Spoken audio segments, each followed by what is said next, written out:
하나님의 말씀은 맛있습니다. 하나님의 말씀은 즐겁습니다. 하나님의 말씀은 생명과 행복을 줍니다. 600독 성경통독 훈련원장입니다. 여수 살리는 교회 임기환 목사가 하나님의 말씀을 봉독하고 전하는 시간입니다. 함께 하시면 기적이 일어납니다. 알람을 설정하시고 들으시면 좋겠습니다. 본 방송은 유튜브에서 성경통독 임기환 검색하시고 구독하시면 계속되는 하나님의 말씀 업데이트를 통해서 은혜 받으실 수 있습니다. 오늘은 예레미야 20장을 봉독하고 말씀을 전하겠습니다. 예레미야 20장. 임멜의 아들 제사장 바스훌은 여호와의 성전의 총감독이라.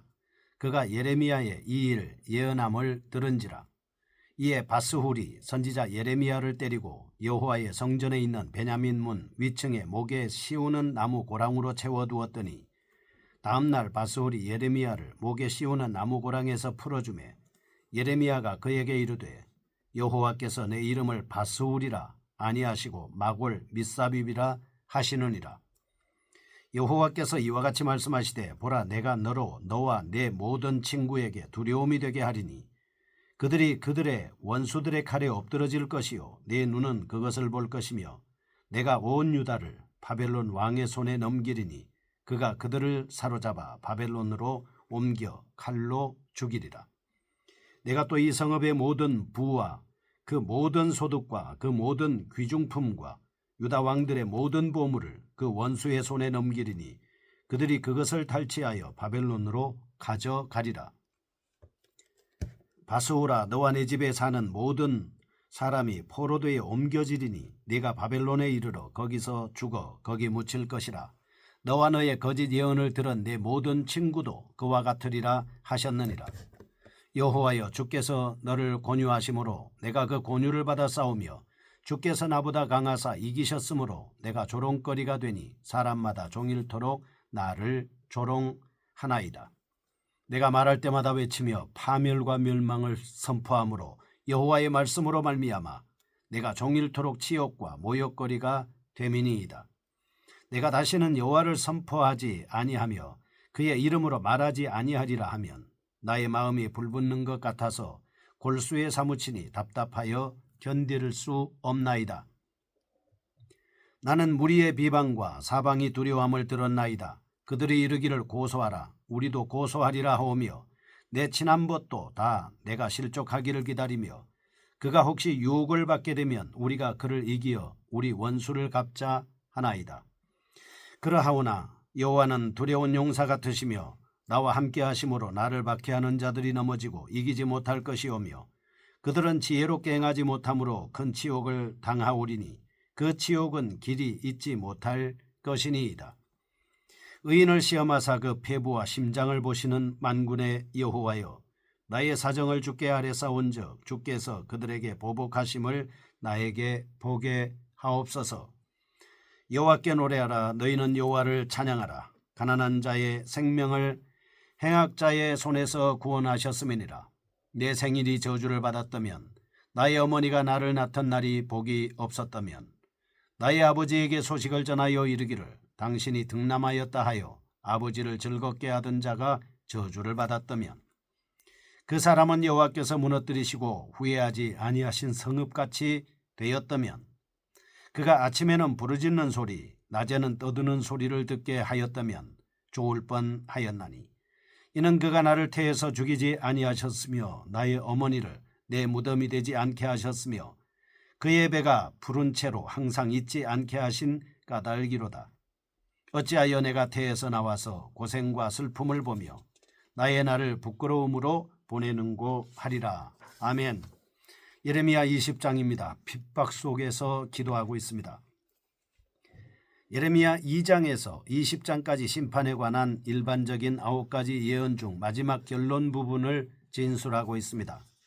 유다의 배도 상황 및 이에 따른 심판의 필연성에 대해 박해로 인한 구체적인 신뢰와 심리적 고백을 연속적으로 서술하고 있습니다. 1절에서 6절 예레미야에 대한 바스훌의 핍박과 이에 대한 예레미야의 반응입니다. 7절에서 18절 예레미야의 내적 고민을 고백 형식으로 언급하고 있습니다. 1절에서 6절은 대조적 형태, 7절에서 13절 기원문 형태, 14절에서 18절 교차법 형태로 명확하게 구분됩니다. 첫째 1절에서 6절입니다. 메시아에 대한 제사장 바스울의 박해가 기록되어 있습니다. 제사장들은 지금까지 예레미야가 거리와 성문에서 또는 흰농골짜기와 같은 교회에서 심판을 선포했기에 방관적인 태도를 취하였습니다. 그러나 예레미야가 성전에서 심판을 선포하자 위기의식을 느낀 나머지 신체 구금이라는 극단적 방법을 쓰기 시작했습니다. 여기서 선지자에 대한 박해 사건과 그 박해 사건의 성격의 변천을 고찰해 봄으로써 유다 백성들의 하나님 말씀에 대한 자세를 일목요연하게 정리할 수 있습니다. 가본입니다.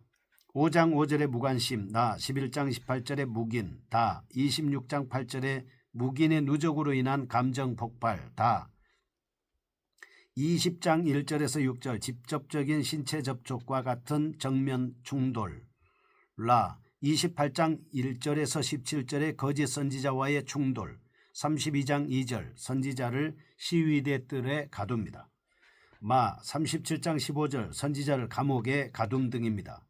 이상의 변천 과정을 검토해 볼 때 예레미야가 성전에서 심판의 메시지를 선포했을 때 백성들의 감정을 가장 심하게 건드렸으며 백성들로부터 직접적인 박해를 받기 시작했음을 알 수 있습니다. 예레미야 선지자가 유다 백성들이 왜곡된 성전 신학을 보루로 삼아 거짓 희망 속에 파묻혀 있음을 신랄하게 지적했을 때 그들의 본질이 가장 적나라하게 폭로된 것입니다. 둘째 7절에서 18절 예레미야의 마지막 자기 고백이 언급되고 있습니다. 지금까지 예레미야는 6번의 자기 고백을 하고 있습니다. 특히 본장의 고백에서는 예레미야 선지자가 겪은 또 다른 차원의 영적이고 육체적인 갈등이 묘사되고 있습니다. 자신이 선포하는 심판의 메시지로 인한 고민입니다. 10절에서 13절 궁극적인 행악자의 수욕과 의인의 승리에 대한 확신에도 불구하고 자신이 당하는 고난을 견딜 수 없어 자신의 출생 근원까지도 저주하는 모습 등이 드러나 있습니다.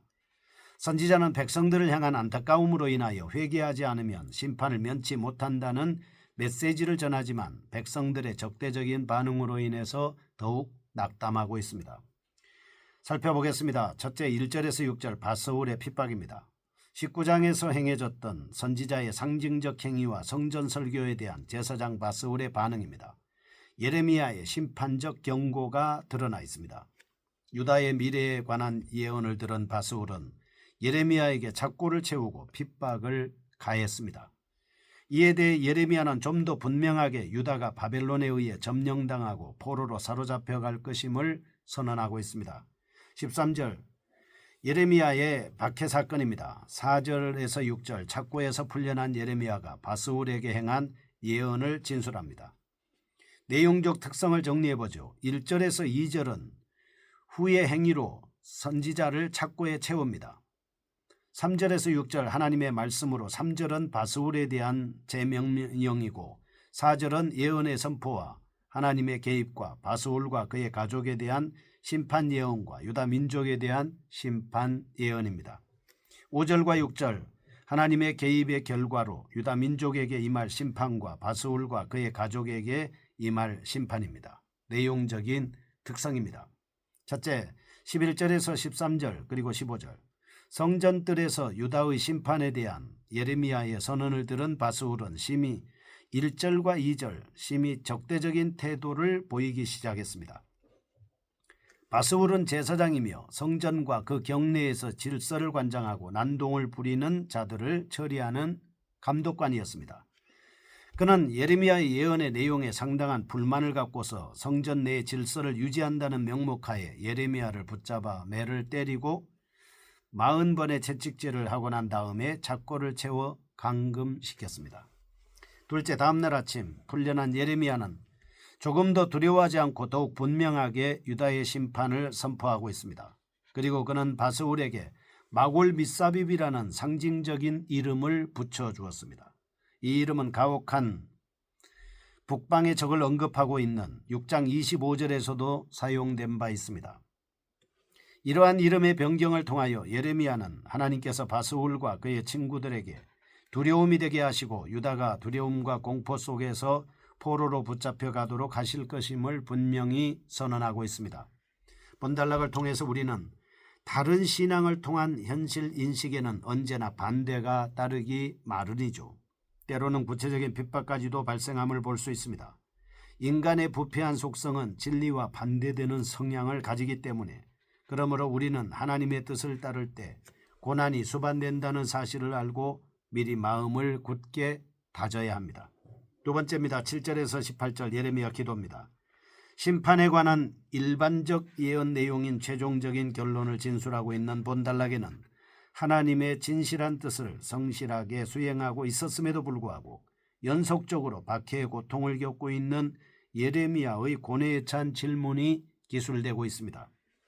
선지자는 현실과 예언의 이중적인 갈등 속에서도 여전히 하나님을 신뢰하고 있었으므로 행악자의 수욕과 의인의 승리에 대한 확신을 드러내고 있습니다. 7절에서 13절 예레미야가 현재의 자기가 처한 상황을 심각한 것으로 진단하고 궁극적으로 하나님의 개업을 기대하는 것을 진술하고 있습니다. 14절에서 18절 유대의 현재 상황을 자신의 출생 사실과 결부시켜 그 심각함을 토로하고 있습니다. 이상의 내용을 통해서 유다의 미래의 멸망은 하나님의 섭리 가운데서 필연적으로 드러나게 됨을 분명히 부각시키고 있습니다. 구조적 특징을 살펴보겠습니다. 7절에서 9절은 하나님에 대한 불평입니다. 10절은 대적들에 대한 불평입니다. 11절은 하나님이 나와 함께 하신다는 확신과 대적들의 멸망입니다. 12절은 하나님은 의인의 마음을 주목하신다는 확신과 대적들에 대한 복수입니다. 13절은 구원의 하나님을 찬양합니다. 14절과 15절은 자신의 출생을 저주합니다. 16절과 17절은 현실의 상황을 주목함을 확신하고 18절은 대적들로 인한 불평입니다. 내용적인 특징을 살펴보겠습니다. 첫째, 7절에서 10절 예레미야는 자신의 마음을 열면서 하나님께 내면의 깊은 심정을 토로하고 있습니다. 자신이 하나님의 명령에 의해 전한 메시지들로 인하여 백성들에게서 조롱을 받게 되었다고 말합니다. 마치 하나님께서 자신을 속이시고 계신다는 느낌마저 든다고 항변합니다. 왜냐하면 하나님의 정의의 말씀이 당연히 언약 백성들에게 설득력이 있을 것이라고 생각했죠. 다가오는 재앙과 파멸을 경고했으나 전혀 받아들여지지 않았고 차가운 냉소와 경멸만을 받았기 때문입니다. 이러한 동족의 냉대를 접한 뒤 시르에 빠진 예레미야는 핍박을 피하기 위하여 하나님의 말씀을 선포하지 않을 것을 생각해 보았습니다. 그러나 그가 그러한 생각을 하면 할수록 하나님의 말씀이 마음속에 더욱 불타오르는 불과 같아 솟아나와서 도저히 그냥 간직하고만 있을 수는 없었습니다. 그러나 여전히 하나님의 심판을 전하면 전할수록 백성들은 더욱 악랄한 방법으로 선지자를 공격하고 핍박했습니다. 심지어는 가까운 친구들까지도 멸망의 예언이 잘못된 것으로 간주하여 안갚음을 하려고 했습니다. 둘째, 예레미야는 낙심한 상황 속에서도 계속적으로 하나님을 신뢰하며 대적들에게 복수해 주시도록 간구하고 있습니다. 비록 속은 것 같은 느낌이 들지라도 선지자는 여전히 하나님께서 힘있는 병사와도 같이 자신과 함께 계심을 깨닫게 됐습니다. 하나님께서는 자신의 편에 서서 싸우고 계시기에 대적들은 궁극적으로 수치를 당하게 될 것을 확신하고 있습니다. 예레미야는 전능하신 하나님께서 원수들에게 보복을 가하고 자신을 옹호해 주실 것을 확신함으로써 하나님을 찬양하게 됐습니다. 셋째, 14절에서 18절 하나님에 대한 신뢰를 회복했던 예레미야는 다시 절망의 늪으로 빠져들었습니다. 그는 하나님께서 자신이 정말로 사랑했던 예루살렘 성과 백성들을 철저히 파괴함으로써 공의를 회복시킨다는 사실을 자각하고 자신이 태어난 날이 저주받기를 고대할 만큼 고뇌가 증폭됐습니다. 아무리 힘들다 할지라도 하나님의 말씀을 준수하고 지키고 하나님의 뜻이 이루어지게 하옵소서. 예수님의 이름으로 기도합니다. 아멘. 여수 살리는 교회 임기환 목사였습니다. 지금 극동방송을 듣게 하세요. 기적이 일어납니다. 우리는 지금 생명을 전하고 있습니다.